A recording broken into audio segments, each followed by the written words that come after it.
In today's video, I'm going to teach you how to create a back button in Card.co.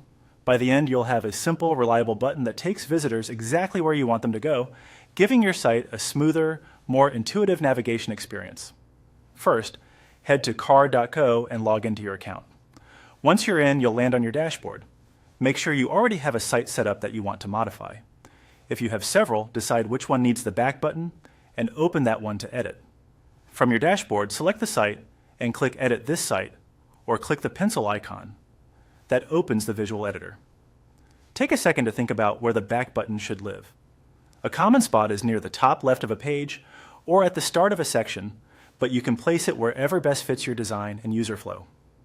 Now in the editor, click Add, the plus icon on the toolbar. This is how you insert a new element onto the canvas. Choose buttons from the element list. Card will drop a button's element onto your page.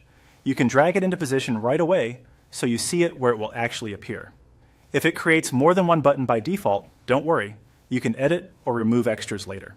To configure the button, click the small drop-down arrow on the button itself to open its settings panel.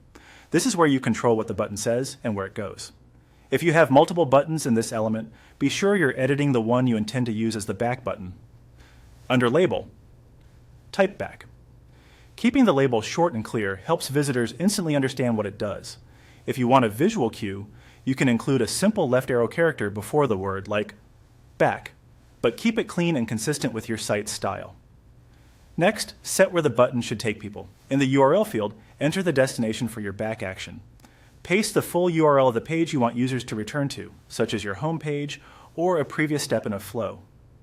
If you're linking within the same page, you can use a section anchor like #top or the ID of a section you've named.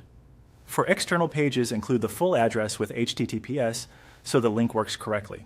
For a classic back to previous page effect, point it to the specific page you expect visitors to come from, rather than opening a new tab.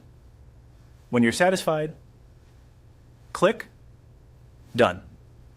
Your changes will apply to the button in the editor, and you can move or style the button's element further if needed to match your design. That's it.